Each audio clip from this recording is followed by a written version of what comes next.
Patient ہے اس کے لیے کو آپ نے جیسے ہارٹ کا پیشنٹ ہے اس کے لیے کو مخصوص کی ہوئی ہے کتنا اتنے پرسنٹ آپ دے دیں گے یا اوور آل؟ نہیں اوور آل ہم ان کا 2 لاکھ 3 لاکھ 4 لاکھ خرچہ ہے تو وہ جتنا لگتا رہتا ہے وہ ہم دیتے رہتے ہیں. ٹھیک ہے, اس کی کوئی وہ ہے نہیں, لمٹ نہیں, انلمیٹڈ ہے. انلمیٹڈ ہے. اچھا یہ تو زبردست ہے کہ اس میں لمٹ ہو جاتی ہے کہ لاکھ دے کے دوسرا لاکھ بیچارے سے نہیں ہوگا تو پھر وہ نہیں انلمیٹڈ ہوتا ہے. اکثر تو جو بڑے کیسز ہوتے ہیں نا اس کو سی ایم بھی اپنی طرف سے گرانٹ دیتے ہیں. یہ چھوٹے جو کیسز ہوتے ہیں ان میں زیادہ زکوٰۃ کا چلتا ہے. کوئی بھی پیشنٹ آئے کروا سکتا ہے یا اس کے لیے مخصوص ہوتا ہے کہ ان بیماریوں کے لیے؟ نہیں ہمارا کوئی بھی پیشنٹ ہے تو کوئی بھی نابینا افراد کے لیے بھی ہے, کینسر کے لیے بھی ہے, جو بھی پیشنٹ ہے وہ ہمارا علاج. اچھا یہ 6 ارب جو ہے اس کے اندر ایک آپ کا وزارہ الاؤنس ہوتا ہے, اس میں بھی کوئی آئیے بہتری یا بس ادھر؟ پہلے ہم 1,35,000 کو پچھلے سال ہم نے دیا ہے. 1,35,000 ایک لوگوں کو 1,35,000 لوگوں کو دیا پنجاب کے اندر. پنجاب میں صرف گزارا الاؤنس کے حوالے سے. اب 1,75,000 دے رہے ہیں. ہم نے 6,000 سے 7,000 نابینا کو دیا ہے. اس دفعہ ہم نے انشاءاللہ ہر مہینے دیتے ہیں یا نہیں ہر مہینے نہیں یہ ہر مہینے ہوتا ہے. ٹھیک ہے, ہر مہینے ہوتا ہے, وہ بنا ہوتا ہے کارڈ اور وہ اس کو دے رہتے ہیں. اسی طریقے سے ہم نے 6,000 جیز فنڈ کے مد میں دیے ہیں, 6,000 5,000 کچھ نابینا کو دیے ہیں. اس دفعہ ہم لیپریسی کے ہیں ادھر ہمارا ان کو دیا ہے ہم نے. اس دفعہ ہم بڑھا دیا ہے, ہم نے نابینا میں 100%. اچھا جہیز فنڈ جو ہے ابھی آپ نے ذکر کیا, تو جہیز فنڈ کا کیا طریقہ کا رکھا ہوگا آپ نے؟ جہیز فنڈ کا یہ ہوتا ہے کہ جس گاؤں میں اس کی شادی ہوتی ہے یا محلے میں یا جو بھی یونٹ ہوتا ہے اس سے وہ نکاح کا فوٹو کاپی ہوتی ہے اور وہ یونٹ والا ریکمینڈ کرتا ہے تو جہیز فنڈ میں پہلے نکاح کرنا پڑتا ہے. پہلے نکاح ہوتا ہے, اس کے بعد ہوتا ہے نا. ایسے تو پھر گپلے کا اور اس میں کرپشن کا پرابلم آتا ہے نا. بہت سارے لوگ چونکہ آپ بھی ایک ایسے علاقے سے ہیں جہاں پہ یہ بہت ساری چیزیں آپ کے بھی سامنے ہوں گی.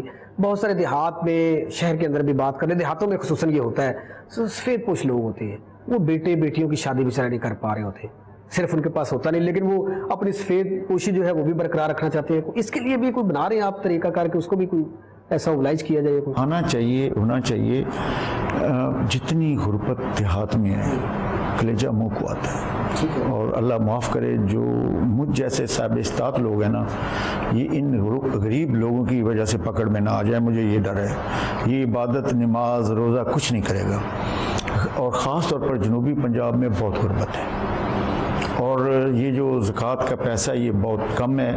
میں آپ کے توسط سے ان صاحب استطاعت لوگوں کو اپیل کرتا ہوں کہ ہم پہ اعتماد کریں, فنڈز دیں زکوٰۃ میں, اور انشاءاللہ ہم آپ کا پیسہ صحیح لوگوں تک پہنچائیں گے. یہ میری ذمہ داری ہے. اچھا یہ بڑی تکلیف میں جو آپ نے بات کی کہ واقعی وہاں پہ بڑی بے روزگاری ہے, بڑی غربت ہے, لوگوں کے پاس وسائل ہی نہیں ہے کچھ کر سکے, وہاں پہ کوئی ایسا گھر کا کچن چلانا مشکل ہے, علاج کہاں سے کروائیں وہ.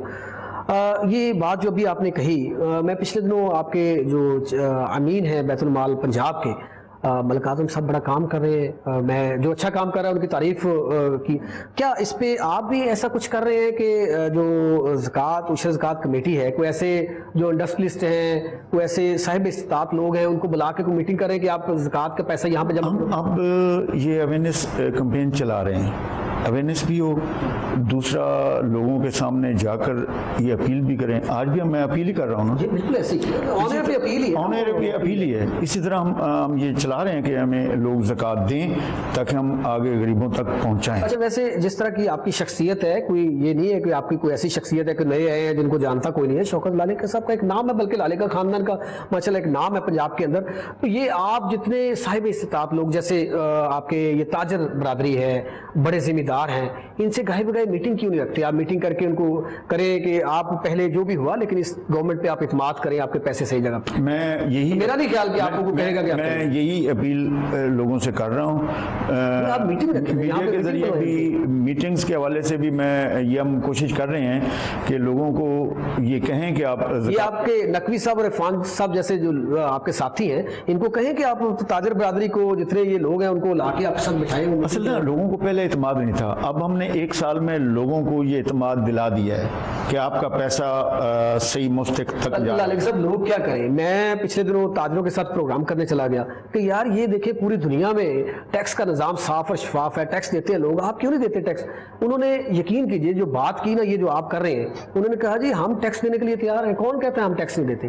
ہم ٹیکس دینے کے لیے تیار ہیں, لیکن یہ ہے کہ ایک تو ٹیکس کا طریقہ صاف شفاف بنایا جائے, دوسرا ہمیں یہ یقین نہیں ہے کہ ہم ٹیکس دیں گے ریٹرن ہمیں کیا ہوگا اس کا, کیونکہ آپ دوسرے ممالک کے ہم مثالیں تو دے دیتے ہیں, آپ بھی میں بھی اور بھی کوئی, کہ جناب یورپین کنٹریز میں دیکھیں, یورپین کنٹریز کے اندر گردن پہ ناخن رکھ کے ٹیکس لیتے ہیں, لیکن اس کا کیا ہوتا ہے ریٹرن کہاں ملتا ہے؟ ایجوکیشن میں, بے روزگاری میں, ہاسپٹلس کے اندر کا آپ کو ریٹرن ملتا ہے, وہ بھی یہاں پہ شروع ہو جاتا ہے. لوگ آپ انشاءاللہ عمران خان کی موجودگی میں وزیر اعظم پاکستان جب عمران خان ہے تو کرپشن کوئی نہیں کر سکے گا. لیکن وہ بھی تب ہے نا لالک صاحب, جس طرح آپ کر رہے ہیں آن سکرین اپنے نمبر بھی دے رہے ہیں, کہہ رہے ہیں کہ میرے پاس ہیں, کچھ سارے منسٹر آپ جیسے ہوں گے تو کرپشن پاک ہوگی نا, ورنہ کیسے ہوگی؟ سر جو کرپشن کرے گا منسٹر, خان صاحب اکیلے تو نہیں کر پائے, وہ کرپشن جو کرے گا منسٹر نہیں رہے گا.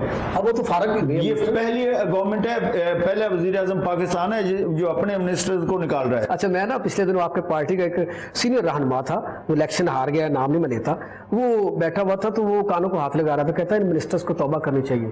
کیا ہوا ہے؟ کہتا جی اس دور میں حکومت میں تو یہ نہیں پتا چلتا, رات کو جھنڈا لگا ہوتا ہے, صبح جھنڈا اترا ہوتا ہے گاڑی کے اوپر. ہونا چاہیے, میں کہتا ہوں خوف ہونا چاہیے, یہ ٹرینڈ ہونا چاہیے کہ جو کرپشن کرتا ہے اس کو کوئی حق نہیں بنتا کہ عوام کے پیسے پہ وہ کرپشن کرے. لیکن دوسری طرف ٹیکس کی بات جب کی, وہ کہتے ہیں جی کہ ہم ٹیکس جب ہمارا سے کہ 2 لاکھ روپے ٹیکس آ گیا ہے, ہمیں اس محکمے سے ہی ایک بندہ ملتا تھا, وہ کہتا تھا جی 10,000 مجھے دیں, یہاں 10,000 جمع کرانا ہے, باقی آپ کا 1,80,000 معاف. اب میں سمجھتا ہوں کہ جتنی کرپشن کے خلاف کمپین ہم چلا رہے ہیں آج تک 70 سال میں کسی نے نہیں چلائی, اور جتنا ایکشن ہم لے رہے ہیں, چاہے وہ پی ٹی آئی کے لوگ ہوں, پیپلز پارٹی کے ہوں, نون کے ہوں, بلا تفریق جا رہے ہیں. یہ جو آپ بات کر رہے ہیں نا فنڈز بڑھانے کی آپ کے عشر زکوٰۃ کے محکمے میں, یہ لوگ اعتماد بھی کریں گے, خود بخود آپ کو دیں گے. جو آپ اپیل کر رہے ہیں آپ کے پاس آئیں گے لوگ اٹھا کے, لالے کے سب یہ اپنے محکمے میں لگائیں, اتنا اعتماد کریں گے انشاءاللہ. لوگ اعتماد کریں گے, اور ہم پہلے کارروائی کرنے جا رہے ہیں, جہاں بھی زکوٰۃ میں جہاں بھی کوئی خرد برد ہوگی, جہاں بھی کوئی کرپشن ہوگی, انشاءاللہ ہم چھوڑیں گے. آپ کے سامنے آپ نے خود بھی کہا, آپ کے سامنے قرض اتارو کی مہم چلائی, لوگوں نے پیسے دیے, اس کے بعد وہی نا وہ ملک سنوارو قرضہ اتارو, وہ لوگوں نے پیسے دیے, بے بہا لوگوں نے دیے, اور اس کا پتہ ہی نہیں چلا. اس کے بعد آپ نے اکتوبر 2005 کے زلزلے کی بات کی, لوگوں نے دیا. سیلاب زدگان کی جب بھی آتا ہے یہ لوگ ٹرک بھر بھر کے راشن کے پیسہ ہر چیز کا بل دیتے ہیں, کروڑوں کے چیک دیے یہ جب سیلاب آتا ہے سیلاب زدگان کو. وہ بھی دیکھیں ابھی یہ آپ نے آواز لگائی حکومت نے کہ آپ جمع کرائیں پیسے اس کے لیے, ڈیم کے لیے, لوگوں نے پیسے دیے. لوگ تو اعتماد کرتے ہیں, لیکن اس پہ گورنمنٹ کو بھی چاہیے نا اس کے اعتماد پہ پورا اترے. انشاءاللہ گورنمنٹ اترے گی, آپ کی گورنمنٹ پورا اترے گی اللہ کے حکم سے. 100% یقین رکھیں آپ, کرپشن نہیں ہوگی. تو یہ کرپشن کرے گا وہ اس گورنمنٹ میں اس عمران خان صاحب کے ساتھ, جو کرپشن کرے گا عمران خان صاحب کی حکومت میں نہیں رہے گا. ملتے ہیں شارٹ کمرشل بریک کے بعد, ہمارے ساتھ رہیے گا.